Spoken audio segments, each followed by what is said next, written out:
கிறிஸ்து இயேசுவுக்குள் அன்பானவர்களே, இயேசுவின் ஆசீர்வாத ஊழியங்களின் மூலம் அன்பின் வாழ்த்துக்கள். இந்த தொடர் உபவாச தியானத்துல ரோமருக்கு எழுதின நிருபம் 1ஆம் அதிகாரம் 23வது வசனத்தை மையப்படுத்தி ஒவ்வொரு நாளும் அழிவில்லாத தேவனுடையவைகள் என்கின்ற காரியத்துல நாம் தியானித்து வருகிறோம். இந்த நாளிலும் தியானத்திற்கென்று கலாத்தியருக்கு எழுதின நிருபம் 6ஆம் அதிகாரம் 17வது வசனம், இனிமேல் ஒருவனும் என்னை வருத்தம் உண்டாக்காதிருப்பானாக, கர்த்தராகிய இயேசு கிறிஸ்துனுடைய அச்ச அடையாளங்களை நான் என் சரீரத்தில் தரித்து கொண்டிருக்கிறேன். அதாவது தேவனுடைய அடையாளம் எனப்பட்ட அடையாளத்தை உலகத்துல பல இடங்களில நம்ம பார்க்கலாம். வேதாகமத்தினுடைய ஆதியாகமத்திலிருந்து வெளிப்படுத்தல் வரைக்கும் தேவன் அநேக அடையாளங்களை ஏற்படுத்தி இருக்கிறார். ஆனா இங்க பவுல் சொல்றாரு, நான் கர்த்தராகிய இயேசு கிறிஸ்துவினுடைய அச்ச அடையாளங்களை என் சரீரத்தில் தரித்திருக்கிறேன்கிறார். அப்ப இங்க இயேசுவினுடைய அடையாளம் என்ன, என்னத்தை தரித்திருக்கிறார் என்பதை நம்ம பார்க்கறதுக்கு முன்னாடி தேவன் ஏற்படுத்தின சில அடையாளங்கள் எனப்பட்டது இருக்குது.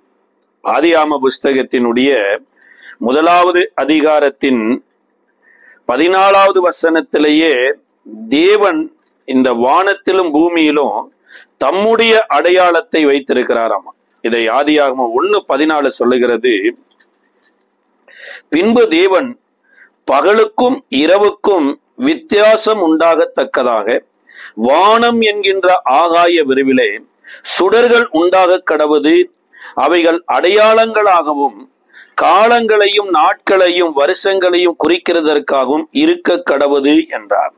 தேவன் இந்த வானத்தையும் பூமியை சிருஷ்டித்தார் என்பதற்கு அடையாளமாகவே தேவன் வானத்துல சூரியனை, அதாவது பகலை ஆளுவதற்கும் இரவை ஆள்வதற்கு சந்திரனையும் நட்சத்திரங்களையும் வைத்தாராமா. இப்ப யாரும் சொல்லிடவே முடியாது இந்த சூரியன் எனப்பட்டது எப்படி வந்தது, அல்லது சந்திரன் எனப்பட்டது எப்படி வந்தது, அல்லது இந்த சந்திரனும் சூரியனும் எதற்காக படைக்கப்பட்டது என்பதை குறித்து யாரும் சொல்லிடவே முடியாது. அப்ப தேவனால் படைக்கப்பட்டது என்பது மாத்திரமல்ல, தேவன் பகலுக்காக சூரியனை அடையாளமாகவும் இரவுக்காக சந்திரனையும் நட்சத்திரங்களையும் அடையாளமாக வைத்தார். அப்ப தேவனோடு நம்ம நெருங்கி இருக்கிற போதுதான் இந்த அடையாளங்களை நாம் நிறுத்தி பார்க்க முடியும். பாருங்க, யோசுவாவின் புஸ்தகம் 10வது அதிகாரத்துல கூட யோசுவா கர்த்தரோடு பேசி முடித்த பின்பு சூரியனை பார்த்து 12 மணி நேரம் ஒரு இடத்தில் நில்லு என்றும், சந்திரனையும் நட்சத்திரங்களையும் பார்த்து இன்னொரு இடத்துல 12 மணி நேரம் நில்லு என்று சொல்லியும் தேவன் படைத்ததுனால தேவனோடு தொடர்புல இருந்த இந்த யோசுவா தான் நிறுத்தி வைத்து யுத்தத்தை நடத்தினாராம். அப்ப இது தேவனால் படைக்கப்பட்டது என்பதற்கு அடையாளம் மாத்திரமல்ல, தேவன் எதற்காக படைத்தார் என்கிறதையும் குறித்து சொல்றார். அப்ப சூரியன் சந்திரனங்களை அடையாளமா வைத்த மாதிரிதான் ஆதியாகம புஸ்தகத்தினுடைய 9வது அதிகாரத்தினுடைய 12வது வசனத்துல சொல்லும் போது, ஆதியாகமம் 9:12 வானவில் எனப்பட்ட ஒன்றை தேவன் வானத்துல பின்பு அடையாளமாக வைக்கிறாராமா. இதை குறித்து 9ஆம் அதிகாரம் 12வது வசனம் சொல்லுகிறது, அன்றியும் தேவன் எனக்கும் உங்களுக்கும் உங்களிடத்தில் இருக்கும் சகல ஜீவ சந்துக்களுக்கும் நித்திய தலைமுறைக்கென்று நான் செய்கிற உடன்படிக்கையின் அடையாளமாக நான் என் வில்லை மேகத்தில் வைத்தேன், அது எனக்கும் பூமிக்கும் உண்டான உடன்படிக்கைக்கு அடையாளமாயிருக்கும். அதாவது தேவன் பூமியோடு கூட ஒரு உடன்படிக்கை பண்றார். அந்த பூமியோடு பண்ணுகிற உடன்படிக்கைக்கு என்னன்னா, இந்த வானவில் எனப்பட்ட ஒன்றை வைக்கிறார். அப்ப அந்த வானவில் பூமிக்கு வருகிற போதெல்லாம் தேவன் எதை நினைவு கூறுகிறார்னா, தான் படைத்த பூமி என்று பூமியைத்தான் நினைவு கூறுறார். அப்ப மனிதனோடு கூட ஒரு அடையாளம், ஒரு உடன்படிக்கை ஏற்படுத்தினா தான் மனிதனை நினைவு கூற முடியும். அதனாலதான் ஆதியாகமம் 17வது அதிகாரத்துல ஆபிரகாமின் இடத்துல விருத்த சேதனம் எனப்பட்ட ஒரு அடையாளத்தை ஏற்படுத்த சொல்றார். இந்த விருத்த சேதனம் எனப்பட்ட அடையாளத்தை நோவா ஏற்படுத்தல, அல்லது ஏனோக்கு ஏற்படுத்தல. ஆதாம சிருஷ்டிக்க போது கூட ஆதாமுக்கு கூட இந்த உடன்படிக்கையின் அடையாளம் இல்லை. ஆனா இந்த ஆபிராம தேவன் தேர்ந்தெடுத்ததை குறித்து அப்போஸ்தல நடவடிக்கையின் புஸ்தகம் 7வது அதிகாரத்துல பரிசுத்த ஆவியில நிறைந்த ஸ்தேவன் சொல்றாரு, ஆபிராமை தேவன் எங்க சந்தித்தார்னா, அவர் காரானூரில் குடியிருப்பதற்கு முன்னமே மெசபதோமியாவில் குடியிருக்கும் போது மகிமையின் தேவன் தரிசனமானாராமா. அப்ப மகிமையின் தேவன் தரிசனமாகி கிட்டத்தட்ட ஆபிராமுக்கு 75 வயதுல தரிசனமாகி 25 வருடம் ஆபிராம் தேவனோடு சஞ்சரித்துக் கொண்டிருந்திருக்கிறாரு. ஆனா என்றைக்கு 75 வயதிலிருந்து 25 வயது கடந்து 17வது அதிகாரத்துல அங்கதான் கர்த்தர் ஆபிரகாமின் இடத்துல ஒரு மிகப்பெரிய ஒரு உடன்படிக்கை ஏற்படுத்தும் போது பெயரையும் சேர்த்திய ஏற்படுத்துறார். அதாவது 17வது அதிகாரத்தினுடைய 1வது வசனம் சொல்லுகிறது, நான் சர்வ வல்லமையுடைய தேவன், எனக்கு முன்பாக நடந்து உத்தமனாய் இரு என்று சொல்லிட்டு, எல்லோரும் தேவனுக்கு முன்பாக நடக்கவே முடியாது, அப்ப நடந்தா தானே உத்தமனாய் இருக்க முடியும் அப்படின்னா, அப்ப தேவன் அங்க நடப்பதற்கு ஆபிரகாமை கொலை செய்கிறார் பாருங்க. ஆபிராம கொலை செய்து ஆபிரகாம உயிர்ப்பிக்கிறார். அந்த உயிர்ப்பிக்கிறதற்கு அடையாளமாகத்தான் இனிமேல் உன் பெயர் ஆபிராம் அல்ல ஆபிரகாம் என்று சொல்லி தன்னுடைய நாமத்துக்குள்ள இருந்து ஜீவனையே கொண்டு போறார். இப்ப அந்த நாமம் வந்ததுக்கு அப்புறம்தான் 17வது அதிகாரம் 17வது வசனத்துல ஆபிரகாம் முகம் குப்புற விழுந்து நகைத்தாராம். அதே 17வது அதிகாரம் 3-4 வசனத்துல ஆபிரகாம் முழங்கால் படியிட்டு முகக்குப்புற வணங்கினான்னு சொல்லப்பட்டிருக்கு. அப்ப முகக்குப்புற விழுந்து நகைக்க வைத்த போது கர்த்தர் ஒருவேளை ஆபிரகாம் நகைக்கிறத பார்த்து கோபப்பட்டு அடித்திருந்தாருன்னா என்ன ஆயிருக்கும்? அப்ப சார், இங்க ஆபிரகாம தேவன் தன்னுடைய சிநேகிதனாய் மாற்றுவதற்கு தன்னுடைய பெயரை வெட்டி வச்சதுக்கு அப்புறம் தான் இந்த நகைப்பே வருது. அப்ப அங்கதான் விருத்த சேதனம் எனப்பட்ட ஒரு உடன்படிக்கையை தேவன் கொண்டு வர்றாரு. அந்த அடையாளம் என்னன்னா, ஆபிராம் விருத்த சேதனம் பண்ணின அந்த நாளிலேயே அங்க இஸ்மவேல சேர்ந்தே விருத்த சேதனம் பண்ணுகிறார். அப்ப விருத்த சேதனத்துல தேவன் தன்னுடைய நாமத்தை தரிக்கிறார். அப்ப நம்ம கேட்கலாம், இஸ்மவேலுக்கு தேவன் புது நாமத்தை தரிக்கலையே அப்படின்னா, இஸ்மவேல் ஆபிரகாமினுடைய வித்தா இருக்கிறதுனால இஸ்மவேல் பிறப்பதற்கு முன்னமே 16வது அதிகாரத்துல கர்த்தருடைய தூதனானவர் சூர் வனாந்தரத்துல வச்சு ஆகாரை சந்தித்து, நீ கர்ப்பவதியா இருக்கிற, உன் நாச்சியார் இடத்தில் போய் அடங்கி இருன்னு சொன்னது மாத்திரமல்ல, அந்த பிள்ளைக்கு இஸ்மவேல் என்று பெயரிடுவாயாகனர். அப்ப அந்த பெயரை தேவன் தான் வைத்தார். இப்ப தேவனே தன்னுடைய நாமத்தோடு கூட இஸ்மவேலை இணைத்ததுனால இப்ப ஆபிராமோடு கூட இருந்த இஸ்மவேல் ஆபிரகாமான போது அவரும் விருத்த சேதனம் பண்றார். அப்ப விருத்த சேதனம் எனப்பட்டது ஒரு அடையாளம், தேவனுடையவர்கள் என்பதற்கு அடையாளம். சரி, ஆண்களுக்குத்தான் இந்த அடையாளம்னா பெண்களுக்கு என்ன அடையாளம்? பெண்களுக்கு ஒன்று அடையாளமே இல்லையே அப்படின்னா, 18வது அதிகாரத்துலதான் கர்த்தர் தம்முடைய வார்த்தையினால சாராய் எனப்பட்டு இருந்த அந்த பெண்மணியை சாராள்னு மாத்தி மனதிற்குள் நகைத்தாய் என்று வார்த்தையினால மனதுக்குள்ள ஒரு விருத்த சேதனத்தை கொண்டு வருகிறார். இதைத்தான் ஏசாயா 51வது அதிகாரம் 2வது வசனத்துல, உங்களை பெற்ற தாயாகிய சாராளை நோக்கி பாருங்கள். எப்படி பெற்றாங்க? பெறுவதற்கே பலன் இல்லையே, கற்பமே செத்து போன போது எப்படி பிள்ளை உருவாகும்? அப்ப கற்பம் செத்து போயிருந்தாலும் சரி, புதிதா ஏதோ ஒரு கற்பம் ஏதோ ஒரு மாத்திரை சாப்பிட்டு உருவாயிருந்தாலும் பிள்ளை பெற்பதற்கு தேவையான பலன் எனப்பட்டது வேணுமே.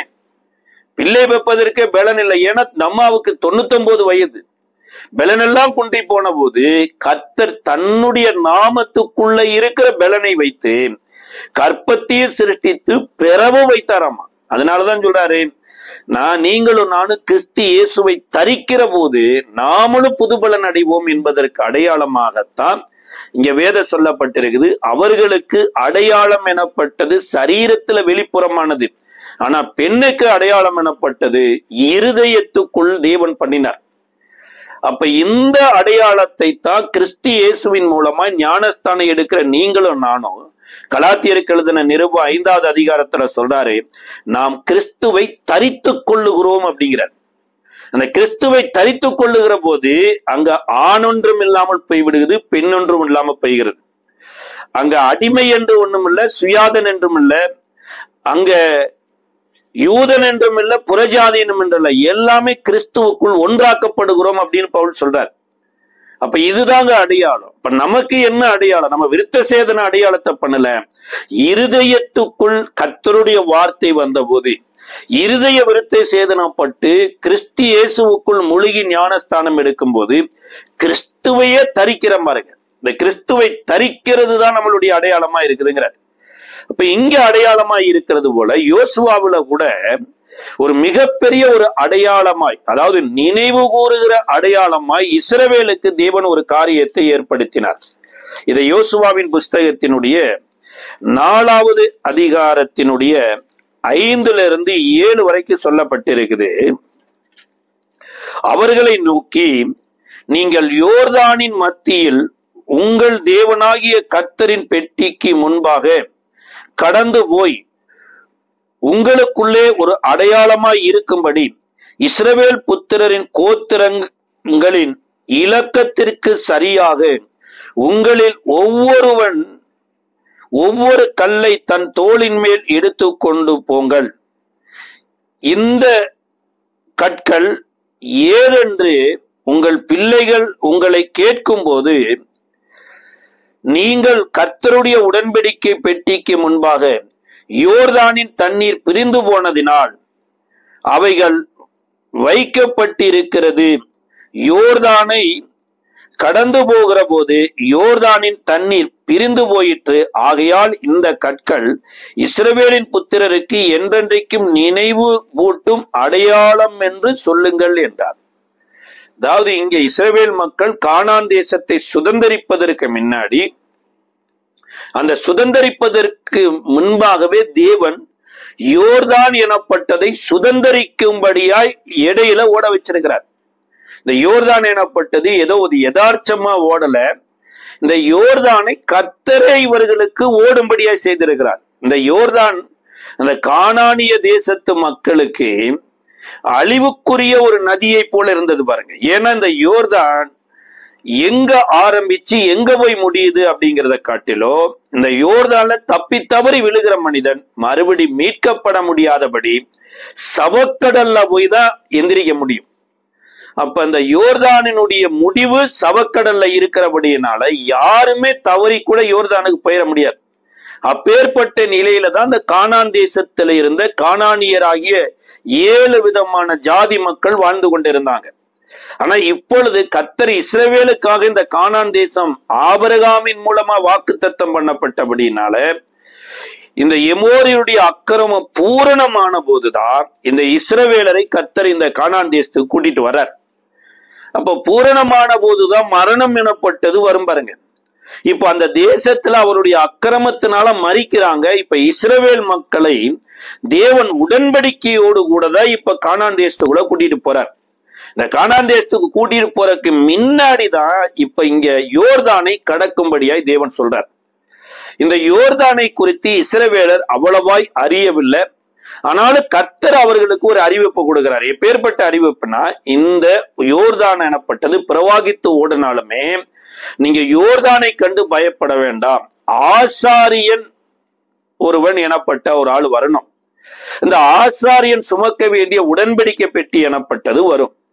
இந்த உடன்படிக்கை பெட்டியை சுமக்கிற ஆசாரியன் என்றைக்கு யோர்தான்ல வந்து நிக்கிறாரோ அன்றைக்கு யோர்தான் பின்னிட்டு திரும்பிரோ. அப்ப பின்னிட்டு திரும்புகிற போது இந்த யோர்தானில் இருந்து 12 கற்களை எடுத்துக்கொண்டு போங்கள் அப்படின்னார். இந்த 12 கற்களை எடுத்துக்கொண்டு போய் கில்கால்ல நட சொல்றார். அப்ப இந்த யோர்தான் எங்க ஆரம்பிச்சு எங்க போய் முடியுதுங்கிறதனுடைய அர்த்தத்தை இயேசுவினுடைய ஞானஸ்தானத்துல நம்ம போய் பார்க்கலாம் பாருங்க. இந்த யோர்தான் பைபிள்ல அநேக இடங்களில கடந்து வருதுங்க. எலியா எலிசா 2 பேரும் கூட யோர்தானை கடந்து போகிற போதுதான் எலியா சுழற்காற்றில பரலோகத்துக்கு எடுத்துக்கொள்ளப்படுகிறார். அதே போல யாக்கோபு கூட இந்த யோர்தானை கடக்கும் போதுதான் கோலும் கையுமாய் புறப்பட்டு போனேன் அப்படிங்கிறார். திரும்ப வருகிற போதோ 2 பரிவாரங்களை உடையவனானேங்கிறார். அந்த 2 பரிவாரங்கள் யாக்கோபு எதை சொல்லுகிறார்னா, நான் அந்த கோலங்கையாய் புறப்பட்ட போது வெறுங்கையாய் போனேன், நீர் எனக்கு பாராட்டின தயவுக்கும் நீர் எனக்கு பாராட்டின சத்தியத்திற்கும் நான் எவ்வளவு வேணும் பாத்திரவான் அல்லங்கிறார். இப்ப இந்த உலகத்துல நம்ம பெரிய செல்வந்தர்களா மாறுறது அல்லது பெரிய ஆசீர்வாதமா கோத்திர பிதாக்களா மாறுகிறது எங்க ஆரம்பிக்குதுன்னா இந்த யோர்தான்ல தான் ஆரம்பிக்குது. இந்த யோர்தானை எந்த ஒரு மனிதன் கடந்து போகிறானோ அந்த மனிதன் மேல தேவனுடைய தயவு எனப்பட்டது ஒண்ணு வந்துருங்க. 2வது தேவனுடைய சத்தியம் எனப்பட்டது வந்துடும். இதைத்தான் யாக்கோபு சொல்றாரு. இவ்விரு பரிவாரங்கள்னா, ஒன்று தேவனுடைய தயவு, 2வது அவருடைய சத்தியம். இந்த யாக்கோபுக்கு தவறுதலான இடத்தில் போயிராதபடி தேவன் தயவாகவே அவங்க மாமா வீட்டுக்கு நேரடியா நடத்தினார். ஏன்னா இந்த யாக்கோபு தன் வீட்டில் பிறந்த நாள்ல இருந்து அவங்க மாமா வீட்டுக்கு போகிற நாள் வரைக்கும் இதற்கு முன்னாடி அந்த ஊருக்கு போனதே கிடையாது. அப்ப தவறுதலான ஒரு இடத்துல போய் ஏதோ ஒரு மனிதன் இடத்துல அடிமையாயிராதபடி நேர் வழியாய் நடத்தினது தேவனுடைய தயவு. அது மாத்திரமல்ல, அவங்க மாமாவே 2 பிள்ளைகளை கல்யாணம் முடித்து கொடுத்து அங்கேயே தங்க வச்சு அவருக்கு ஒருவேளை 10 முறை ஏமாற்றி இருந்தாலுமே அவருக்கு வருமானத்தை கொடுத்து எல்லாவற்றையும் அங்க இருந்தது எல்லாமே தயவுதான் பாருங்க. 2வது காரியம், அவங்க மாமா ஏமாத்துகிற போது அங்க கர்த்தர் மறுபடியும் சொப்பனத்துல யாக்கோபுக்கு தரிசனமாகி ஆடு செனையிடுகிற போது, அதாவது ஈனுகிற போது ஒரு சில காரியங்களை சொல்லு செய் என்று சொன்னதுதான் சத்தியம். இவ்வளவு காரியங்கள் தயவும் சத்தியம் தான் இன்னைக்கு எனக்கு வேலைக்காரரை கொண்டு வந்தது, பிள்ளைகளை கொண்டு வந்தது, மனைவியை கொண்டு வந்தது. இன்றைக்கு இந்த அறைக்கு வரைக்கும் நான் உயிரோடு வந்தது கூட தேவனுடைய தயவும் சத்தியம் தாங்கிறார். ஏன்னா அவங்க மாமாவாகிய லாபானே இந்த யாக்கோபு தீங்கு செய்து தன் பிள்ளைகளை கூட்டிக் கொண்டு போறதற்குத்தான் வந்திருக்கிறார். ஆனா மகிமையின் தேவன் லாபானை வழிமறிச்சு இந்த யாக்கோபினிடத்துல நன்மையானதை மாத்திரம் பேசு, வேறொன்றையும் பேசாதே என்று எச்சரித்ததுனாலதான் லாபானே திரும்பி போயிட்டார். அதுவும் வந்தது எப்படி வந்தார்னா, என் தெய்வங்களை கொடுன்னு கேட்டுட்டு போகத்தான் வந்தார். அப்ப இந்த தயவெல்லாம் எங்க ஆரம்பித்தது அப்படின்னா இந்த யோர்தான்ல தான் ஆரம்பிச்சது. இந்த யோர்தான்ல தான் இந்த கோலவே எடுத்தாரு பாருங்களேன். இப்படி புறப்பட்டு போய் தான் சம்பாதித்து கொண்டு வருகிறார். அப்ப இந்த யோர்தான் எங்க ஆரம்பிக்குது அப்படின்னா, வேதம் சொல்லுதுங்களா, எர்மோன் எனப்பட்ட இடத்துலதான் இந்த யோர்தான் ஆரம்பிக்குது. இந்த எர்மோன்ல ஆரம்பிச்சு கலிலேயா வழியாகத்தான் இறங்கி போய் சவக்கடல்ல போய் முடியுது.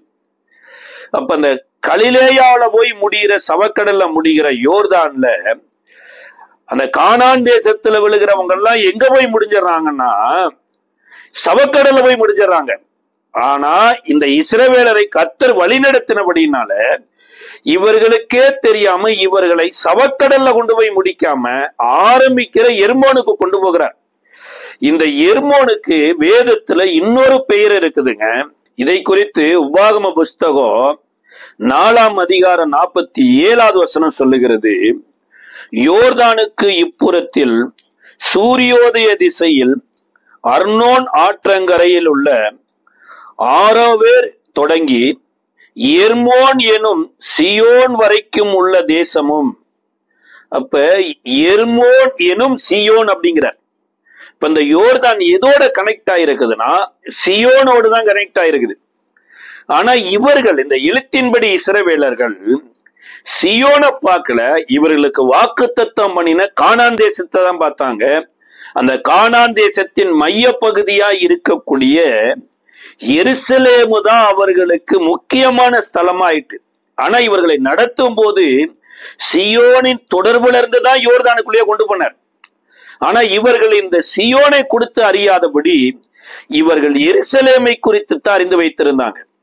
அப்ப இயேசு ஞானஸ்தானம் எடுக்கிற போது கூட சியோனிலிருந்து தான் ஒரு சத்தம் வருகிறது பாருங்க, இவர் என்னுடைய நேசகுமாரன், இவரில் பிரியமாய் இருக்கிறேன், இவர் சத்தத்துக்கு செவி கொடுங்கள் அப்படிங்கிறார்.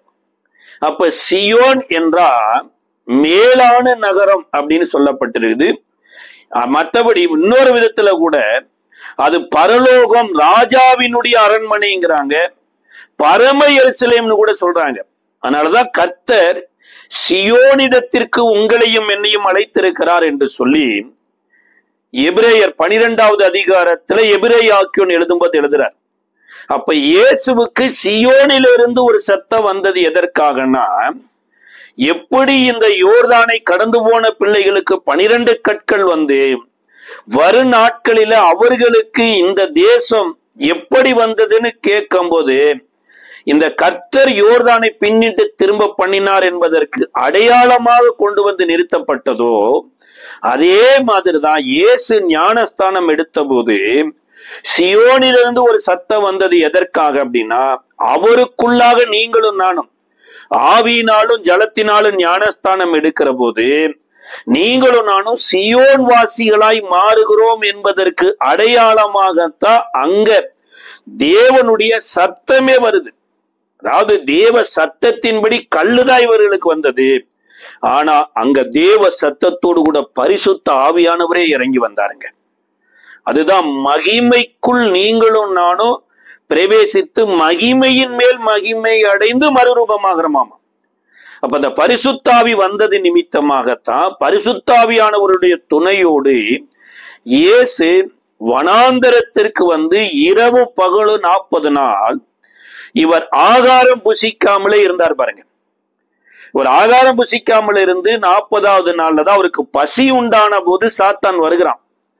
சாத்தான் வந்து இந்த கல்லுகளை அப்பமாக்குன போது அங்க இயேசுவுக்கு பரிசுத்த ஆவியானவர் மூலமாய் இந்த வனாந்தரத்திற்கு கொண்டு வரப்பட்டபடினால அதே பரிசுத்த ஆவியானவர் தான் சாத்தானிடத்துல வார்த்தையை கொண்டு பேசி ஜெயிக்கிறார். ஒவ்வொரு சோதனையிலுமே பரிசுத்தாவியானவர் இயேசுவுக்கு வார்த்தையை நினைவுபடுத்தி வெற்றி சிறக்க பண்ணினார். நீ மேல இருந்து கீழே குதி, தேவதூதர்கள் உன்னை தாங்கிக் கொண்டு உன் பாதம் கல்லில் இடராதபடி தாங்கிக் கொண்டு போவார்களே என்று 91வது சங்கீதத்தை சாத்தான் நினைவுபடுத்தின போது அங்க உன் தேவனாகிய கர்த்தரை பரீட்சை பாராதிருப்பாயாக என்கின்ற 10 கமாண்ட்மெண்ட்ஸை கர்த்தர் கொண்டு வருகிறார்.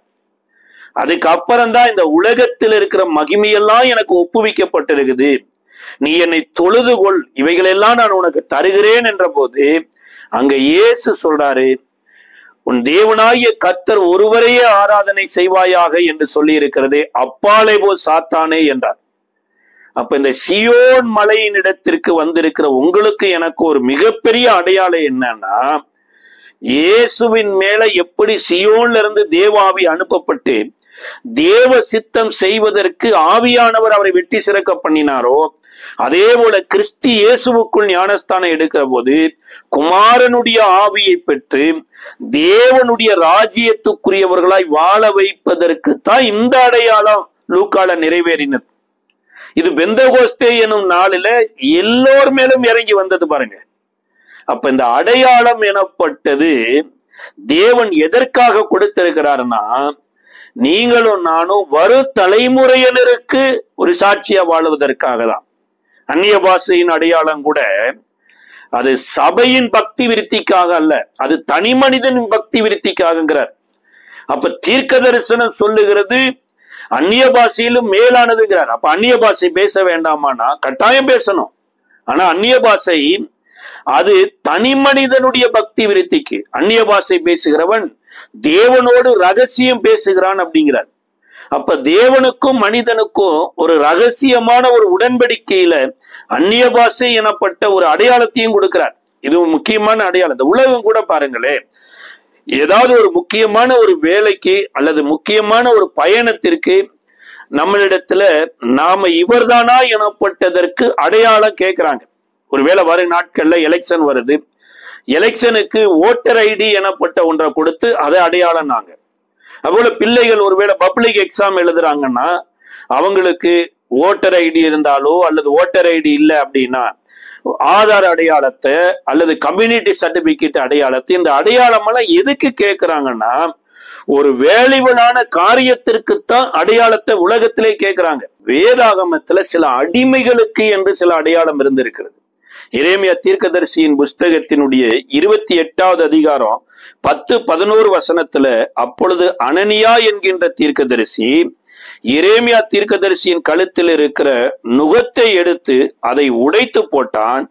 பின்பு அனனியா சகல ஜனங்களுக்கு முன்பாக இந்த பிரகாரமாக 2 வருஷத்திலே பாபிலோன் ராஜாவாகிய நேபுகாத்து நேச்சாருடைய நுகத்தை சகல ஜாதிகளின் கழுத்தில் இருந்தும் விலக உடைத்து போடுவேன் என்று கர்த்தர் உரைக்கிறார் என்றான். அப்பொழுது எரேமியா தீர்க்கதரிசி தன் வழியே போனான். அனனியா என்கின்ற தீர்க்கதரிசி எரேமியா தீர்க்கதரிசியின் கழுத்தில் இருந்த நுகத்தை உடைத்து போட்ட பிற்பாடு கர்த்தருடைய வார்த்தை எரேமியாவுக்கு உண்டாயிற்று. சார், பாபிலோன் தேசத்துக்கு இஸ்ரவேலர் சிறைப்பட்டு போன போது கர்த்தரே 70 வருடம் எருசலேமுக்கு ஒரு இளைப்பாறுதலை கொடுக்கத்தான் கூட்டிட்டு போயிட்டார். காரணம் என்னன்னா, கர்த்தர் இந்த கானான் தேசத்தை யோசுவாவின் மூலமாய் பங்கிட்டு கொடுக்கும் போது இந்த கானான் தேசத்தில் எப்படி வாழ வேண்டும் என்று மோசேயினால் கொடுக்கப்பட்ட கற்பனையும் கட்டளையும் நியாய பிரமாணத்தையும் கொடுத்தார். அவங்க உள்ள போறதுக்கு முன்னாடியே மோசே உபாகம புஸ்தகம் 7வது அதிகாரத்திலோ 12வது அதிகாரத்திலேயோ நீங்க தேசத்துல போன உடனே செய்ய வேண்டிய சில காரியங்கள் என்று ஏற்படுத்தினார். அங்க இருக்கிற கானானியர்கள் மற்ற 7 விதமான ஜாதி மக்களை துரத்தணும். 2வது, அவர்கள் ஏற்படுத்தி வைத்திருக்கிற சிலை வழிபாடுகள் அல்லது மர வழிபாடுகள் இவைகள் அனைத்தையும் நீங்கள் சங்கரிக்கணும்னு சொன்னார். ஆனா இந்த இஸ்ரவேல் மக்கள் கானான் தேசத்துல போன போது வனாந்தரத்திலேயே வாழ்ந்து கொண்டிருந்த இவங்களுக்கு இப்பொழுது கட்டாத ஒரு வீடு, வெட்டாத கிணறு, நட்டாத திராட்சை தோட்டம் கிடைச்ச உடனேயே கிடைத்த இடத்துல அவரவர் இளைப்பாரிட்டு உட்காந்துட்டாங்க. சில விதமான கானான் தேசத்தில் இருந்த மக்கள் அப்படியே சுத்து வட்டாரத்துல மறைந்து இருந்தாங்க. அவங்களை இவங்க எதுவுமே பண்ணாததுனால நியாயாதிபதிகளின் புஸ்தகம் 2வது அதிகாரத்துல கர்த்தருடைய தூதனானவராய் இயேசுவே வந்து உங்களிடத்துல சொன்ன வார்த்தையை நீங்க நிறைவேற்றாம போனபடினால இப்ப நீங்கள் துரத்தாது இருக்கிற ஜனங்கள் உங்களுக்கு கன்னியாயிருப்பாங்க, அவர்கள் தேவர்கள் உங்களுக்கு இடையூறாயிருப்பார்கள் என்று சொல்லிட்டார். இதன் நிமித்தமாகத்தான் இவர்கள் ஓவென்று அழுதார்களாமா. இதற்கு அப்புறம் பாருங்க, கொஞ்சம் கொஞ்சமா கர்த்தருடைய பிரமாணத்தை விட்டு விலகி இந்த கானான் தேசத்தில் குடியிருந்த இஸ்ரவேலர் இப்ப அவர்கள் தேசத்துக்கு 70 வருடம் ஓய்வு கொடுக்கும்படியாக வார்த்தையை மீறி இருக்கிறாங்க. அதாவது 70 வருஷம் தேசத்துல குடியிருக்கல, ஓய்வே 70 வருடம் கொடுக்க வேண்டிய சூழ்நிலை ஆனதுனாலதான் இப்ப 70 வருடம் தேசத்துல இளைப்பாறுதல் கொடுக்கும்படிதான் பாபிலோன்ல கொண்டு போய் தேவன் பத்திரமா வித்தார்.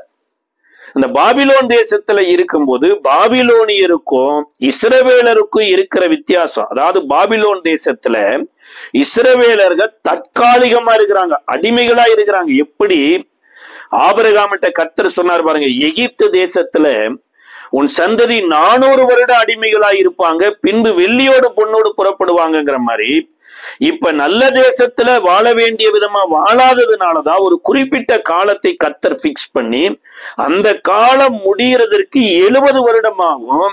அப்ப அந்த 70 வருட காலங்கள் பாபிலோன்ல இருக்கிறப்ப ஒவ்வொரு இஸ்ரவேலின் கழுத்திலையும் மரத்தால் செய்யப்பட்ட ஒரு நுகத்தை சுமக்கணும்.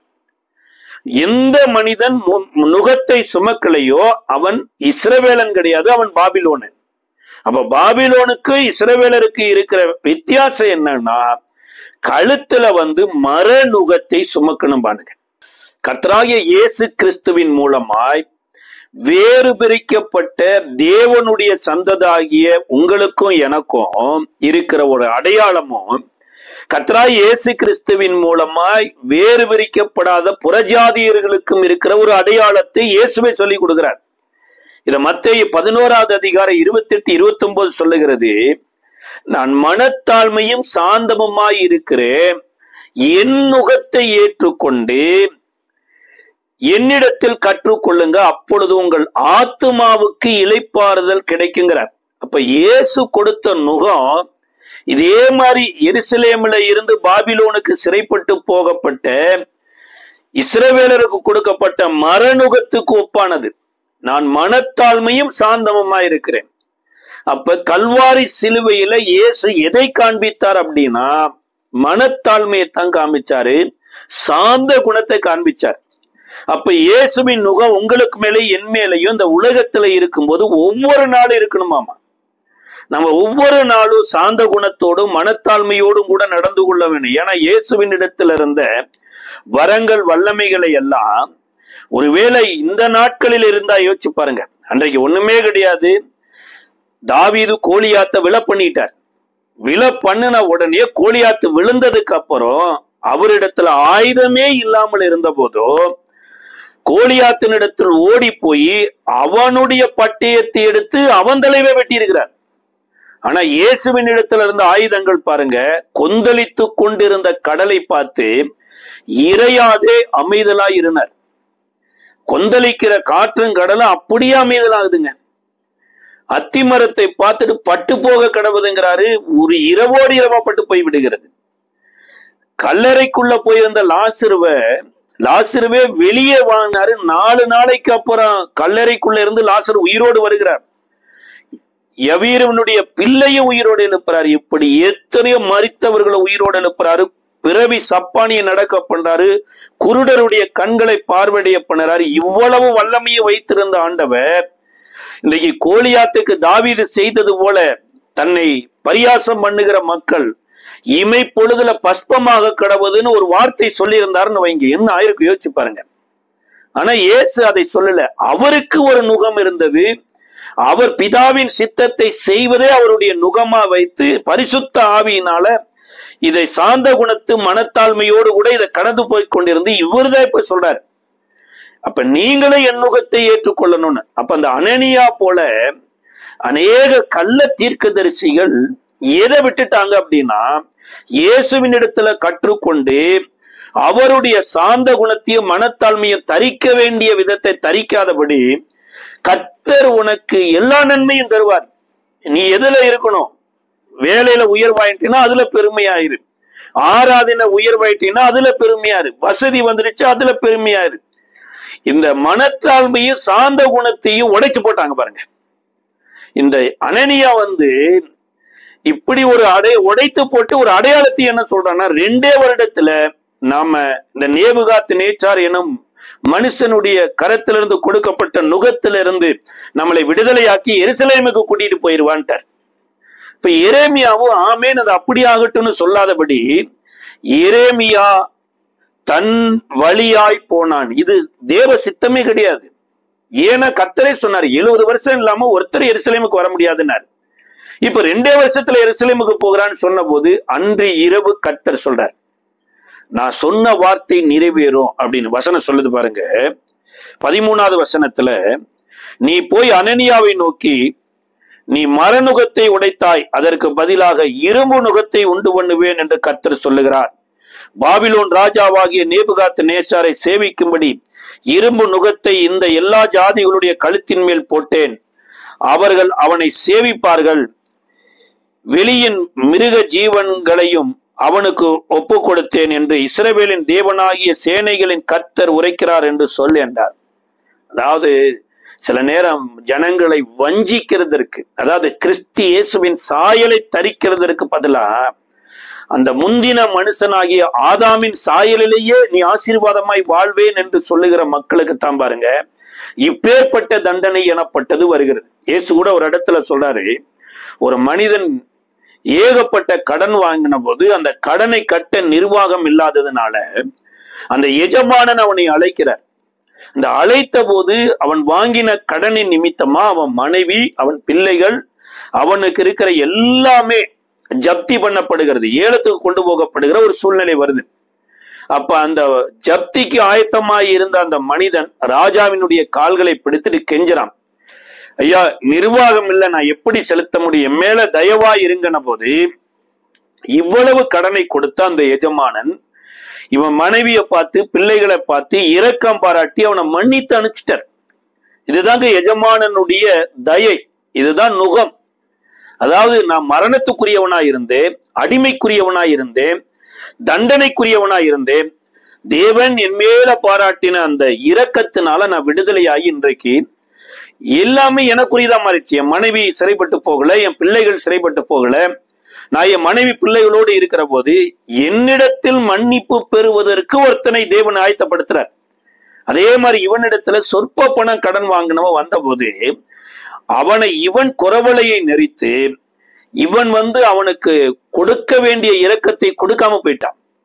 இது நிமித்தமாகத்தான் அந்த மனிதனுடைய மன்னிப்பு திரும்ப மாற்றப்பட்டு அவனை உபாதிக்கிறவர்களிடத்தில் ஒப்பு கொடுத்தாராமா. அப்ப இந்த இரும்பு நுகம் எனப்பட்டது பாபிலோன்ல இஸ்ரவேலருக்கு தேவன் ஏற்படுத்தினது அல்ல. இவர்கள் மரநுகத்தை உடைத்ததுனாலதான் இரும்பு நுகமே வந்தது. அதே மாதிரி நீங்களும் நானும் வேதனைக்குரியவர்களாய் போவது தேவனுடைய சித்தம் அல்ல. அந்த மரநுகமாகிய சிலுவையில் அறையப்பட்ட ஒரு அனுபவத்துல இருந்தோம்னா, பரிசுத்தாவியானவருடைய துணையோடு யாரை மன்னிக்கணுமோ, யாரிடத்துல அன்பு கூறணுமோ, யாருக்கு விட்டு கொடுக்கணுமோ அவர்களுக்கு விட்டு கொடுக்கிற போது நாம் உபாதைக்குரியவர்கள் அல்ல, நாம் ஆசீர்வாதத்துக்குரியவர்கள். அதைத்தான் இயேசு சொல்றார், ஒருவன் என்னை பின்பற்றி வர விரும்பினால் அவன் தன்னை தானே வெறுத்து தன் சிலுவை எடுத்துக்கொண்டு அனுதினமும் என்னை பின்பற்ற கடவான். ஏதோ ஒரு நாள் நான் மன்னிச்சேன் பிரதர், ஏதோ ஒரு நாள் எனக்கு விரோதமா பேசினவங்களை நான் மனதார அன்பு கூர்ந்த பிரதர், இன்னைக்கு என்னால அப்படி இல்லைன்னா கட்டாயம் பாருங்க, அன்னைக்கு விடுதலை, இன்னைக்கு இரும்பு நுகம்தான். இந்த 70 வருஷம் இவங்க மரநுகத்தை சுமக்க வேண்டும் என்றுதான் கர்த்தர் அடையாளமா கொடுத்தார். அந்த மரநுகத்தை என்றைக்கு உடைத்தார்களோ அன்றைக்கு அவர்கள் மேல் பாபிலோனிய ராஜாவின் மூலமா மரநுகத்துக்கு பல இரும்பு நுகம் வந்துருச்சு. அப்ப ஒரு அடிமையினுடைய வாழ்வை குறித்து பவுல் ரோமருக்கு எழுதும்போது எழுதுறாரு, 6வது அதிகாரத்தினுடைய 19வது வசனத்துல, உங்கள் மாம்ச பலவீனத்தின் நிமித்தம் மனுஷர் பேசுகிற பிரகாரமாய் பேசுகிறேன், அக்கிரமத்தை நடப்பிக்கும்படி முன்னே நீங்கள் உங்கள் அவயங்களை அசுத்தத்திற்கும் அக்கிரமத்திற்கும் அடிமைகளாக ஒப்பு கொடுத்தது போல இப்பொழுது பரிசுத்தமானதை நடப்பிக்கும்படி உங்கள் அவயங்களை நீதிக்கு அடிமையாக ஒப்பு கொடுங்கள். அப்ப இயேசு கிறிஸ்துவை சொந்த ரட்சகரா ஏற்றுக்கொள்றதுக்கு முன்னாடி, சார் நான் திருடிட்டு இருந்தேன் சார், இப்ப நான் என்ன பண்ணணும் சார், தேவையானவனுக்கு என்னுடையதை கொடுக்க வேண்டிய ஸ்தானத்துல வரணும், அல்லது நான் உழைத்து மற்ற ஏழை எளிய மக்களுக்கு உதவி செய்யணும். பாருங்க, அதாவது அரபிக்ல ஒரு மொழி, ஒரு சத்தம் வருதுங்க, அதுல ஹலால் ஒண்ணு இருக்குது, ஹராம்னு ஒண்ணு இருக்குது. ஹலால் அப்படின்னா கடவுள் அனுமதித்த சில காரியங்கள், ஹராம்னா தேவன் வெறுக்கிற சில காரியங்கள் இருக்கு. எதையெல்லாம் தேவன் வெறுக்கிறதெல்லாம் நம்ம செய்து கொண்டே இருந்தோம்னா கட்டாயம் பாருங்க, ஒருவேளை இந்த பூமியில நம் தேவனுடைய பிள்ளைகளா இருந்தாலும் இந்த ஹராம செய்கிறவர்களுக்கு கட்டாயம் நரகம் எனப்பட்டதுதான் உறுதி. அன்றைக்கு யூதாஸ் காரியத்தை ஏன் ஆண்டு கொண்டு செத்தாரு? செத்தவங்களையே உயிரோடு எழுப்புன இயேசு, ஆனா இவனையே காப்பாத்தாம போயிட்டாரு. இவரே சொல்றாரு, இவன் பிறவாது இருந்தால் நலமா இருக்குமே, ஏன் அவன் ஹராம்ல போய் விழுந்துட்டான்? தேவன் எதை வேண்டாம் என்று சொன்னாரோ அதை அவன் தெரிந்து கொண்டு தேவன் எது வேணும்னு சொன்னாரோ அதை அவன் அற்பமா பார்க்க ஆரம்பிச்சிட்டான். அதாவது விபச்சாரத்தில் கையும் மையமா பிடிபட்ட ஒரு பெண்மணி, ஏன் அந்த பெண்மணி விபச்சாரம் செய்தாங்கன்னா, சார் மனுஷ சரீரத்துக்குள்ள இச்சை இருக்குது, இந்த இச்சை ஒரு நாள் என்ன ஆகுது அப்படின்னா பூரணம் அடையும் போது விபச்சாரத்துல கூட தள்ளுது, இது பாவமாகிற போது மரணத்துல தள்ளுது. எல்லா மனுஷருக்குள்ளயுமே இந்த சுபாவம் எனப்பட்டது இருக்குது. ஒருவேளை இன்னைக்கு அது செய்யாமல் இருக்கலாம், நாள் ஒன்று வரும்போது கட்டாயம் செய்வாங்க பாருங்க. அதனாலதான் யாக்கோபு 4:4 சொல்லும் போது சொல்றாரு, விபச்சாரரே விபச்சாரிகளே அப்படிங்கிறார். ஒவ்வொரு மனுஷனுக்குள்ளேயும் என்றைக்கு ஏவாள் சாத்தானின் சத்தத்தை கேட்டு தேவன் வேண்டாம் என்று விலக்கின விருட்சத்தின் புசிப்பேன் என்கின்ற ஒரு எண்ணம் வரும்போதே அந்த கனி பார்வைக்கு நலமும் இச்சிக்கப்படத்தக்க விருட்சமாய் இருக்கிறது என்று பறித்து புசிச்சாங்க. இப்ப இச்சைங்கிறது சாத்தானின் சத்தத்தை கேட்ட போதே உலகத்துல மனுஷர்கள் எல்லாம் பிறப்பதற்கு காரணமாயிருந்த ஆதி தாயாகிய ஏவாளுக்குள்ள வந்துருச்சு. இந்த இச்சை எனப்பட்டது ஒவ்வொருவருக்குள்ளே இருக்குது. அப்ப அன்றைக்கு அந்த அம்மா விபச்சாரம் செய்ததுக்கு காரணம் பிறப்பே அப்படிப்பட்ட பிறப்பு. இயேசுவை அந்த அம்மா சந்திக்கல, இயேசுவின் மூலமாய் விடுதலை ஆகல, இதனால இருதயத்துக்குள்ள விபச்சாரம் இருக்குது. இயேசு அதைத்தான் சொல்றாரு, கை கழுவாம சாப்பிடுகிறது ஒரு மனுஷனை தீட்டுப்படுத்தாது, இருதயத்திலிருந்து புறப்படுகிறவைகளே மனுஷனை தீட்டுப்படுத்துன்னு ஒரு லிஸ்ட்ல விபச்சாரம் எனப்பட்டது இருதயத்துக்குள்ள இருக்குது பாருங்க. அப்ப இயேசுவை என்றைக்கு சொந்த ரட்சகராய் ஏற்றுக்கொண்டு இருதயத்தில் விருத்த சேதனம் பண்ணுகிறோமோ அப்பதான் விடுதலை. அப்ப இந்த அம்மா கையமையுமாய் பிடிபட்ட இந்த அம்மாவை இயேசுவின் இடத்துல கொண்டு வந்த போது இயேசு விடுதலை ஆக்கினதுக்கு அப்புறம் இந்த அம்மா இருதய சுத்தம் அடைகிறாங்க. இயேசுவின் வார்த்தையின்படி ஒரு புது சிருஷ்டியா மாத்துறாங்க. ஒருவன் கிறிஸ்துவுக்குள் இருந்தால் அவன் எப்படி புது சிருஷ்டியா இருக்கிறான், பழையவர்கள் எல்லாம் ஒளிந்து போயினவோ அது போல பழைய அறாம் தண்டனைக்குரிய மனுஷியா இருந்த இந்த அம்மா இன்றைக்கு ஹலாலுக்குள்ள வர்றாங்க. அதாவது கடவுளுடைய செய்கையை செய்யக்கூடிய மனுஷியா வந்து இன்றைக்கு இயேசுவினுடைய பாதத்திலேயே உட்கார்ந்து இருந்ததா இயேசு மத்தேயு 26 சொல்றாங்க, மனுஷகுமாரன் பாவிகையில ஒப்பு கொடுக்கப்பட்டு 2 நாள்ல மரணம் அடைய போகிறார் என்ற போது இந்த அம்மா ஹலால் செய்யறாங்க. உடனே வீட்டுக்கு போய் தன் சேகரித்து, அதாவது பரிசுத்தமாய் வாழ்ந்ததுனால சேகரிக்கப்பட்ட வெளியேறப்பட்ட பரிமள தைலத்தை கொண்டு வந்து உடைச்சி இயேசுவின் சிரசுல ஊத்துறாங்க. அது இயேசுவுக்கே பிரியமா இருக்குது. என் மரணத்தை நினைவு கூறும்படி இதை செய்தார்கள் என்ற போது இந்த யூதாஸ் காரியத்து அராமுக்குள்ள போயிட்டார். என்னன்னா இதை விட்டு தருத்தருக்கு கொடுத்திருக்கலாமே, இந்த வீண் செலவு எனத்திற்குன்னு என்ற போது அவனிடத்துலதான் இயேசுறார் இந்த பெண்ணை விட்டு விடுனா, அப்ப நான் சொன்னதுக்கு இங்க மதிப்பில்லையே என்று இயேசுவை விட்டுட்டு போய் இயேசுவை கொலை செய்கிற கூட்டத்துல போய் சேர்ந்தார். இது நிமித்தமாத்தான் அந்த மனிதன் வந்து இயேசு உயிரோடு இருக்கும் போதே மரண தண்டனைக்குரிய மனுஷனா போயிட்டார். அப்ப நீங்களும் நானும் முற்காலத்துல அனாமலதான் இருந்தோம், இறைவனுடைய துரோகிகளா இருந்த சத்துருவா இருந்தோமாமா. எப்ப இறைவன் நம்ம மேல கோபாக்னிய கொடுத்து நம்மளை கொல்லுவதற்கு நம்ம ஆயத்தமாய் கொண்டிருந்தோமாமா.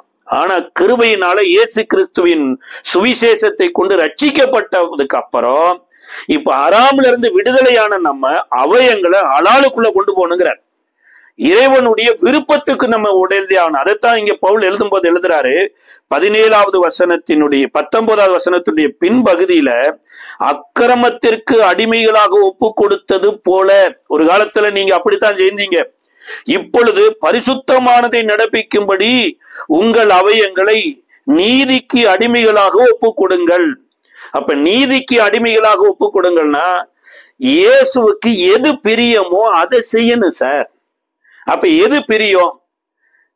ஒரு மனுஷனும் கெட்டு போவது தேவனுடைய சித்தம் இல்லைன்னா அப்ப நம்மளுடைய செய்கைகள் அனைத்திலும் நம்ம கண்ணு சினிமா சீரியலையே பார்த்துட்டு இருந்ததுன்னா நம்ம நீதிக்கு அடிமைகளா இருக்க மாட்டோம். சொல்லப்பட்டது அக்கிரமத்துக்கு அடிமைகளா இருப்போம். அக்கிரமத்துக்கு அடிமைகளா இருந்தோம்னா ஆறாம் தான் தேவ கோபம் தான் வரும் பாருங்க. நம்மளால நீதி செய்ய முடியாது. அவ்வளவு நம்முடைய கைகள் லஞ்சம் வாங்கி கொண்டு இருந்ததுன்னா கட்டாயம் நம்ம வந்து நீதி செய்ய முடியாது. அது அக்கிரமம் தான். ஒரு மனுஷனுடைய நன்மைக்கு எதிராக செயல்படுவது அக்கிரமம். மற்றவனுடைய ரத்தத்தை குடிப்பது போல.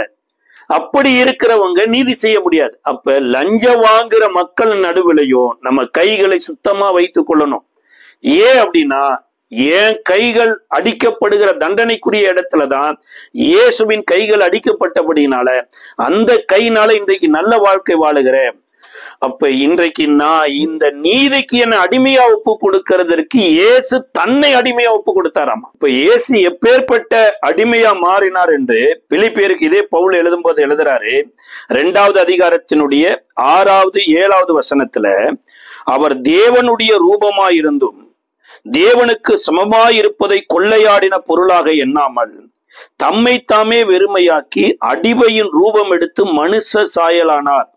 அவர் மனுஷ ரூபமாய் காணப்பட்டு மரண பரியந்தம், அதாவது சிலுவையின் மரண பரியந்தம் கீழ்ப்படிதராகி தம்மை தாமே தாழ்த்தினார். ஒரு அடிமை எப்படி ஒரு தலைவனுடைய வார்த்தைக்கு கீழ்ப்படுகிறாரோ அதே மாதிரிதான் இயேசு அடிமையின் ரூபம் எடுத்து மனுஷ சாயலானார். அப்ப இன்றைக்கு நீங்களும் நானும் இயேசுவுக்குள்ளாக இன்றைக்கு நீங்களும் நானும் அவருடைய நீதியை நடப்பிப்பதற்கு தேவனுக்கு அடிமைகளா மாறி இருக்கிறோம்.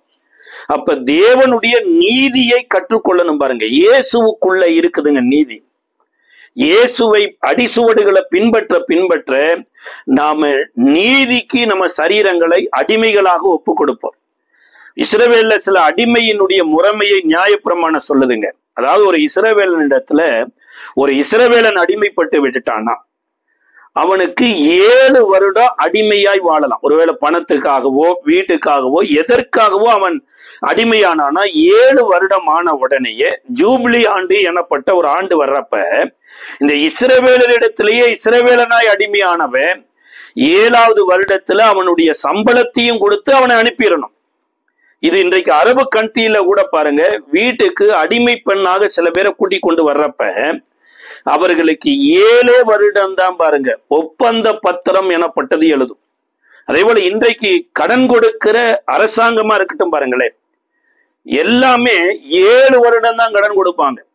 இந்த 7 வருடத்துக்கு அப்புறம் அந்த கடனை ரினியூவல் பண்ணணும் பாருங்க.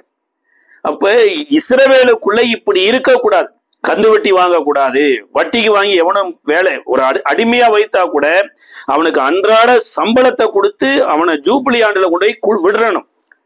இந்த அடிமையின் காலகட்டத்துல இந்த இஸ்ரவேலன் திருமணம் முடிக்க கூடாது. ஒருவேளை தப்பி தவறி அவன் திருமணம் முடிச்சுட்டான்னா அவன் மனைவி வாழ்நாள் முழுவதும் அடிமை.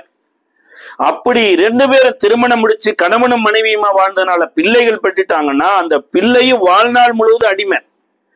அப்ப இந்த இஸ்ரவேலன் இடத்துல ஒரு அடிமையின் பிரமாணத்தை குறித்து யாத்ராகம புஸ்தகம் 21வது அதிகாரத்துல 6வது வசனத்துல சொல்றாரு, இந்த அடிமை எஜமானின் இடத்துல வாழ்நாள் முழுவதும் நான் அடிமையா இருக்கிறேன்னு விரும்பிட்டார்னா, அதாவது ஜூபிலி ஆண்டு வந்தும் நான் வாழ்நாள் முழுவதும் இவர்கிட்ட அடிமையா இருக்கிறேன், இவர் என்னை பத்திரமா பார்த்துக்கிறாரு என்று அவன் விரும்புவான் என்றால் அவனை கூட்டி கொண்டு போய் வீட்டில் இருக்கிற கதவுல வைத்து அவன் காதுல போய் காய்ச்சின கம்ப காய்ச்சி இரும்புனால அவனுடைய காதுல ஓட்டை போட கடவான். அந்த ஓட்டை போடப்பட்ட ஒரு இஸ்ரவேலன் ஒரு முதலாளிக்கு அடிமை தான் பாருங்க.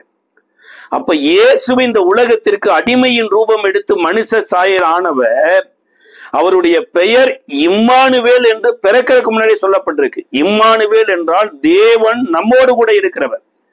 அவர் அடிமையா நம்மளோடு கூட இருக்கணுங்கிறதுக்காகத்தான் அவருடைய கைகளிலும் கால்களிலும் ஆணிகளின் மூலமாக ஓட்ட போடப்பட்டது. உயிர்த்தெழுந்ததுக்கு அப்புறம் அவர் இந்த பூமியை விட்டு காலி பண்ணி போகாம இந்த பூமியிலே தம்முடைய சீசர்களை விரும்பினபடியினால அவர்களிடத்துல போய் இந்த காயப்பட்ட தழும்புகளை காண்பித்தார் பாருங்க.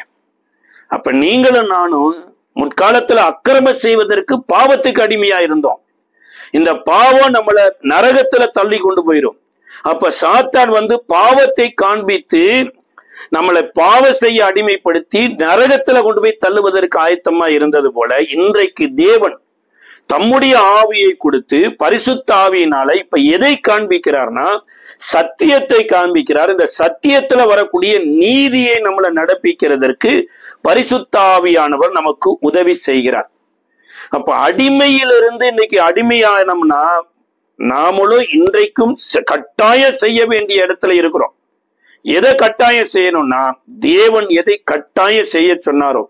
அப்ப இயேசு ஒரு அடிமைக்கு, இயேசுவால் அடிமையாகப்பட்ட நமக்கு அவர் கொடுத்த அடையாளம் என்ன? இன்னைக்கு மரியாளின் இடத்துல தேவதூதன் சொல்றார், நீ ஒரு குமாரனை பெறுவ, அவருக்கு இயேசு என்று பெயரிடுவாயாக என்ற போது அந்த அம்மா கேட்கிறாங்க, எப்படி ஆகும், நானும் புருஷனை அறியனே என்ற போது பரிசுத்தாவி உம்மிடத்தில் நிழலிடும், அப்பொழுது உன்னிடத்தில் பிறக்கிறது பரிசுத்தமாய் இருக்கும் என்ற போது அந்த அம்மா தான் சொல்றாங்க, இதோ நான் என் ஆண்டவனுக்கு அடிமை, உம்முடைய வார்த்தையின்படி ஆக கடவுதுனாங்க. அப்ப அடிமை என்னன்னா பரிசுத்தாவி உன் மேல நிழலிடுதுதான், ஆமே நிழலிடட்டும். நீ பரிசுத்தாவின் மூலமா இயேசுவை பெத்தெடுக்கணும், ஆமே நான் பெத்தெடுக்கிறேன். இதுதாங்க தேவனுக்கு அடிமை. இன்னைக்கு அநேகர் ஞானஸ்தானம் எடுத்தோம், பரிசுத்தாவியானுடைய நிழலிடுதலுக்கு வரல, பானகைன் ஆகல, எடுத்த ஞானஸ்தானத்தை வைத்து கொண்டே மறுபடியும் சாத்தானுடைய ஆலோசனைக்கு கீழ்ப்படிந்து மறுபடியும் பாவம் செய்து தங்களுடைய சரீரத்தை மறுபடியும் நரகத்துக்கு கொண்டு போகிறதற்கு ஆயத்தமாயிட்டாங்க. அதனாலதான் எபிரேய ஆக்கியோன் 6 எழுதும்போது எழுதுறாரு, பரம ஈவை ருசி பார்த்தோம், பரிசுத்தாவியை பெற்றோம், தன்னை மீட்ட கிருபையின் ஆவியை நிந்திக்கிறவன் எவ்வேற்பட்ட தேவாக்குனியின் அடைவான் என்பது அப்படிங்கிறார். அப்ப இந்த அடையாளத்தை மாதிரி நம்ம செய்யணும் பாருங்க. இதை நம்ம செய்ய தவறுகிற போது ஒரு சில சம்பவங்கள் நடந்துடும். அன்றைக்கு மோசேயை கூட கர்த்தர் 80 வயதுல ஓரேப் எனப்பட்ட மலையில சந்திக்கிறார். சந்திக்கிற போது இந்த மோசேட்ட சொல்றாரு, நான் ஆபிரகாமுக்கு கொடுத்த அந்த வாக்குத்தத்தத்தின் காலம் நிறைவேற ஆரம்பிச்சிருச்சு. அதனால மோசே வா, எகிப்தியர் கைகளில் இருந்து இந்த இஸ்ரவேலை விடுதலையாக்கி ஆபிரகாமுக்கு கொடுத்த பாலும் தேனும் ஓடுகிற நலமும் விசாலமும் தேசத்திற்கு அழைத்து கொண்டு போக நான் இறங்கினேன் என்று சொல்லுகிறார். அப்ப மோசே ஒருவேளை 40 வயதுல ஆண்டவர் சந்திச்சிருந்தா கூட தனக்கு ஞானம் இருந்தது, அறிவு இருந்தது, எகிப்துல பெரிய ஒரு நபராக பார்க்கப்பட்டதுனால சேர்ந்து செய்திருக்கலாம். ஆனா இன்னைக்கு 40 வருடத்துல ஆடுகளுக்கு பின்னாடியே இருந்து இருந்து இருந்து இப்ப ஆட்டின் சுபாவம் வந்துருச்சு பாருங்க. ஒரு மனிதனை நீங்க ஒரு 6 மாசம் கண்டினியூவா ஃபாலோ பண்ணிட்டே இருங்க. அவனை, அந்த மனிதன் பேசுகிற வீடியோ பாருங்க, அந்த மனிதன் உடுத்தி இருக்கிற வஸ்திரத்தை பாருங்க, அந்த மனிதன் உண்ணுகிற ஆகாரத்தை உண்ணுங்க. 6 மாசத்துல நீங்க அந்த மனிதனுடைய நிழலா மாறிடுவீங்க. அதே மாதிரி மோசே படிப்பறிவற்ற ஆடோட போய், மனிதனை பத்தி அறிவே இல்லாத ஆடோட போய் இப்ப ஆட்டோட 40 வருஷம் இருந்த உடனே ஆடு மாதிரி ஆடிட்டார். இப்ப தேவனே வந்து சொல்லும் போது, நான் திக்குவாயுள்ள மனுஷன், வேற யாரையாவது அனுப்புங்க அப்படிங்கிறார். குறித்து யாத்ராம புஸ்தகம் 3வது அதிகாரத்தினுடைய 12வது வசனத்துல மோசேட்ட அழைக்கும் போதே சொல்றார். அதற்கு அவர், நான் உன்னோடே இருப்பேன், நீ ஜனத்தை எகிப்திலிருந்து அழைத்து வந்த பின் நீங்கள் இந்த மலையிலே தேவனுக்கு ஆராதனை செய்வீர்கள், நான் உன்னை அனுப்பினேன் என்பதற்கு இதுவே அடையாளம் என்றார். அதாவது தேவன் சந்தித்த மலை, இந்த ஓரேப் மலை எனப்பட்டது பின்னாட்கள்ல சீனாய் மலையாய் மாறுது. அந்த சீனாய் மலையில நீங்கள் ஆராதிப்பீர்கள் அப்படிங்கிறார். சார், ஆராதனை எனப்பட்டது அது ஒரு சுதந்திரவாளியினுடைய அடையாளமே கிடையாது. இயேசு எங்கேயாவது ஆராதித்தாரான்னு பாருங்களேன், அவர் ஆராதிச்சிருக்கவே மாட்டார். ஏன் ஆராதிக்கல அப்படின்னா, பிதாவின் சித்தத்தை செய்வது ஆராதனையை காட்டிலும் மேலானது. அப்ப இங்க என்னத்த ஆண்டவர் இவங்களுக்கு சொல்றாருன்னா, இந்த மலையில நீங்கள் ஆராதிப்பீர்கள். அப்படி ஆராதனை என்கின்ற வேர்டு ஒரு மொழிபெயர்ப்புல வர்ஷிப் அப்படிங்குது. ஆனா இன்னொரு மொழிபெயர்ப்புல சர்வ், சேவை செய்வீர்கள் அப்படிங்கிறார். சார், யாரு சேவை செய்வாங்கன்னா, ஒரு அடிமை தான் சார் ஒரு முதலாளிக்கு சேவை செய்வாங்க. அப்ப நீங்களும் நானும் அடிமையாகுவதற்கு தேவன் அழைக்கல. அப்ப இது சொன்ன ஆண்டவர் நிறைவேற்றினாரா? எப்ப அதை நிறைவேற்றினார்னா, இதே யாத்ராம புஸ்தகம் 33வது அதிகாரத்தினுடைய 6-7 வசனத்துல மோசே சீனாய் மலையிலிருந்து இறங்க தாமதித்த போது இவர்கள் மோசே வராமல் போய்விட்டா என்ன செய்வார் என்று சொல்லி ஆரோனை கொண்டு ஒரு பொன்கன்று குட்டியை உண்டாக்கி ஒரு விக்கிரக ஆராதனைய பண்ணி இப்ப தேவனுக்கு அடிமைகளாக மாறிட்டாங்க. எப்பேற்பட்ட அடிமைகளா மாறிட்டாங்கன்னா, தண்டனைக்குரிய அடிமைகளா மாறிட்டாங்க. இந்த தண்டனைக்குரிய அடிமைகள் ஆன போது மோசே கொண்டு வந்த கற்பலகையை கொண்டு வந்து மலையில உடைச்சு, இதற்கு அப்புறம் அந்த பொன்கன்று குட்டியை உடைச்சு அக்கினியில சுட்டெரித்து சாம்பல்ல கரைத்து இப்ப இருவருமே பாவிகளா மாறிட்டாங்க. சார், 40 நாள் உபவாசமா இருந்த மோசேயும் பாவி, இந்த உபவாசத்துக்கு வராத இஸ்ரவேலரும் பாவி. இப்ப என்னன்னா, இவர்கள் அடிமைகளா மாறி இருக்கிறாங்க, தேவனுக்கு அடிமைகளா மாறி இருக்கிறாங்க. அடிமைகளா மாறினதுக்கு அப்புறம் மறுபடியும் மோசே கெஞ்சின போது மறுபடி கர்த்தரே மோசேட்ட சொல்றார், நீ உடைத்து போட்ட கற்பலகைகளுக்கு ஒத்த விதமா ஒரு பலகையை செய்து கொண்டு நீ எழுதி கொடுத்த அதே மலைக்கு ஏறிவானா. இப்ப 2வது விசை மோசே 40 நாள் உபவாசத்துக்கு மேல போற. இப்ப எழுதி கொடுத்து கற்பலகை கீழே வந்ததுக்கு அப்புறம் தான் 33வது அதிகாரத்துல 1வது வசனத்துல கர்த்தர் மோசேட்ட சொல்றாரு, மோசே, இனிமேல் நான் உங்களோட வரமாட்டேன், ஆனா வாக்கு பண்ணின தேசமாகிய அந்த பாலும் தேனும் ஓடுகிற தேசத்துக்கு நான் வாக்கு பண்ண கொடுப்பேன், ஆனா ஒரு தூதனை அனுப்பி உங்களுக்கு முன்பாக வழியை நடத்துவேன் போது அங்க மோசேயும் இஸ்ரவேலின் ஜனங்களும் கதறி அழுகிறாங்க. ஆண்டவரே, நீ வராவிட்டால் எங்களுக்கு அந்த கானான் தேசமே வேண்டாம் என்ற. அதுதான் ஆராதனை. ஆராதனைன்னா என்னன்னா, இவங்க சர்வ் பண்றாங்க, தங்களை அடிமைகளா ஒப்பு கொடுக்குறாங்க. அப்ப அந்த இடத்துலதான் கர்த்தர் என்றைக்கோ சொன்ன வார்த்தையை இன்றைக்கு மோசையின் மூலமா நிறைவேற்றுறார். ஆனா உங்களுக்கு எனக்கோ ரோமருக்கு எழுதின நிருபத்தினுடைய 8வது அதிகாரத்துல பவுல் எழுதுறாரு, நீங்கள் மறுபடியும் அடிமைத்தனத்தின் ஆவியை பெறாமல் அப்பா பிதாவே என்று கூப்பிடுகிற புத்திர சுவிகாரத்தின் ஆவியை பெற்றீர்கள்ங்கிறார். முதலாவது அடிமையினுடைய அடையாளம் ஆராதனை தான். இன்னைக்கு எத்தனையோ பேரு ஆராதனையில பிரியப்பட்டு கொண்டே இருக்கிறாங்களே தவிர, இயேசு எப்படி பிதாவின் சித்தத்தை செய்து பரலோகத்தில் இருக்கிற பிதாவுக்கு மகிமையை கொண்டு போனாரோ, அதே போல இயேசுவின் சித்தத்தை செய்து இயேசுவுக்கு மகிமையை கொண்டு போகிற மக்கள் குறைந்து கொண்டே இருக்கிறாங்க.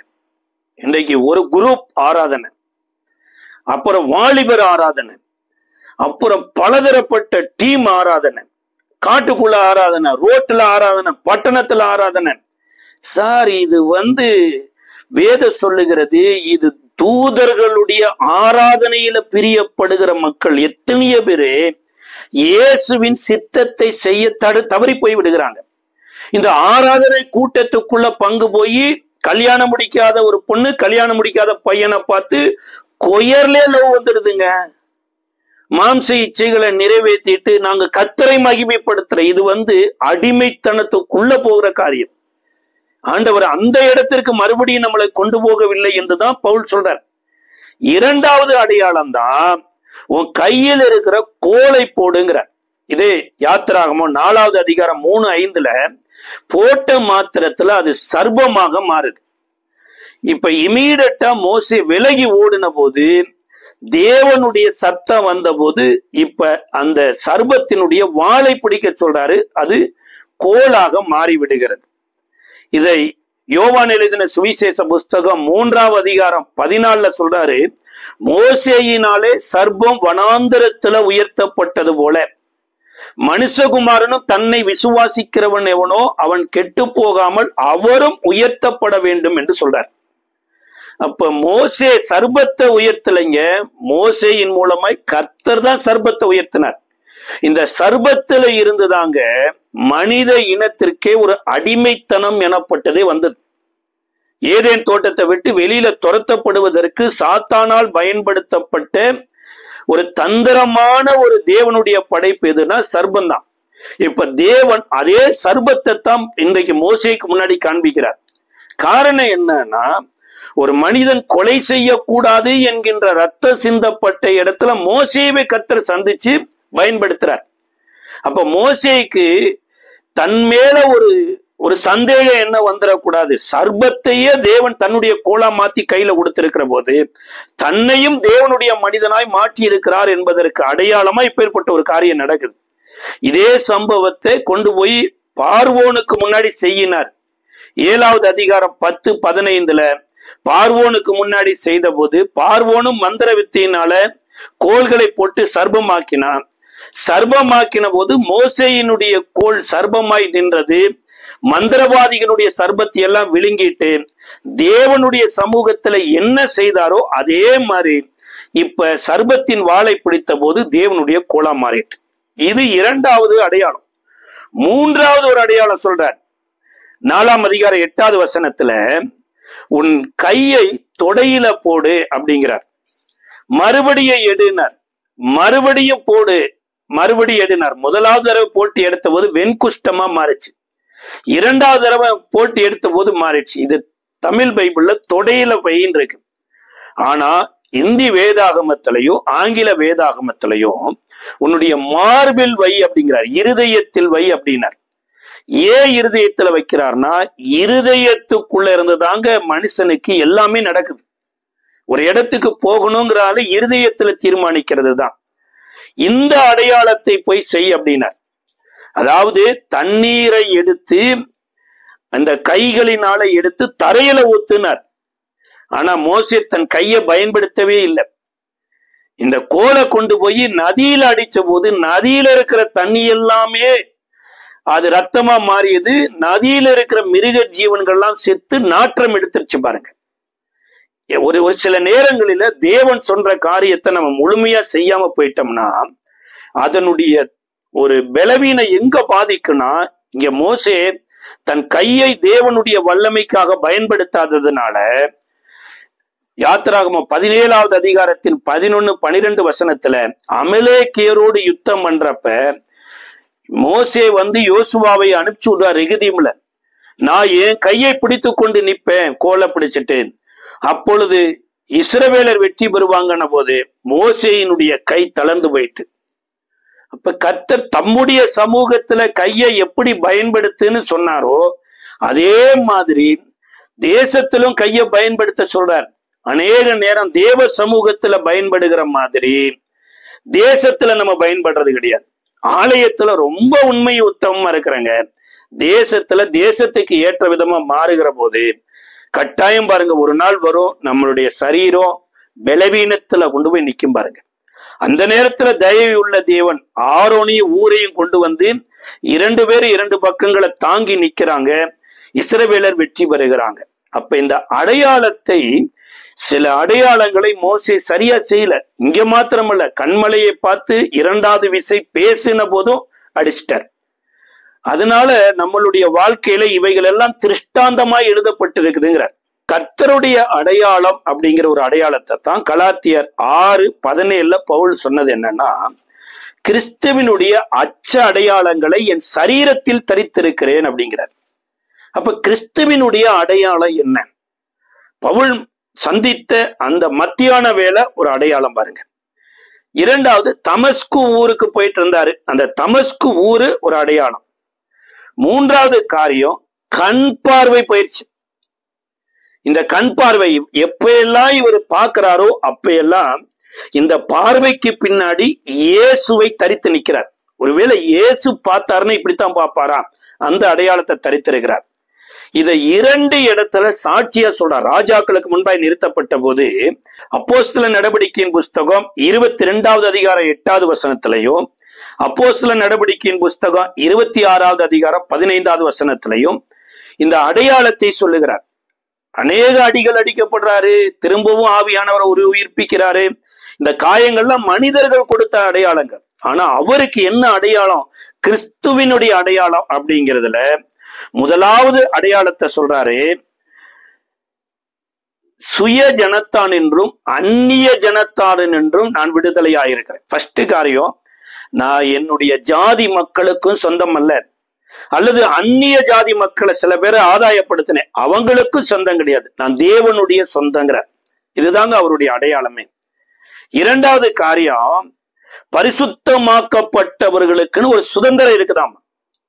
அது ஏதேன் தோட்டத்துல எப்படி பரிசுத்தமா ஏதேன் தோட்டத்துக்குள்ள வந்த ஆதாமுக்குள்ள இருந்த ஒரு சுதந்திரம் மாதிரி, இயேசுவுக்கு பூமியில எப்படி தேவனோடு சஞ்சரிக்கிற அந்த ஒரு சுதந்திரம் மாதிரி பரிசுத்தமான்களுக்கென்று ஒரு சுதந்திரத்தை இருக்குது.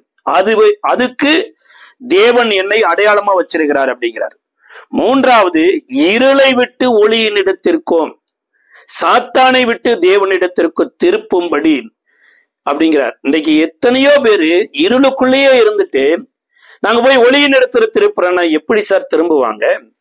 சாத்தான் இடத்திலே அடிமையா இருந்துட்டு நாங்க தேவனிடத்துல திருப்புறோம்னா எப்படி திரும்புவாங்க? முதல்ல திருப்புறவர் அப்ப அங்க மாறணும். 3வது, அவர்கள் கண்களை திறக்கும்படியாய் அப்படின்னு இருக்கிறார். அப்ப கண் திறக்கணுமா இருந்தா முதலாவது தேவனால கண் திறக்கப்பட்டிருக்கணும். இந்த சவுலாய் இருந்த போது பார்த்த பார்வை வேற, சவுலாய் இருந்த போது அவருடைய கண்ணுக்கு குருடாக்கி இந்த அனனியாவின் மூலமாக கண்ணை திறந்து விட்டார் பாருங்க. இப்ப அனனியா பாக்குற மாதிரி கூட இந்த பவுல் பார்க்கல, இயேசு பாக்குற மாதிரி பார்த்துட்டார். அதனாலதான் ஒரு சில இடங்களில பவுலனுடைய சில காரியங்கள் அறிவதற்கே அரிதாயிருக்குன்னு அப்போஸ்தலர்களா இருந்தவங்க கூட சொல்றாங்க.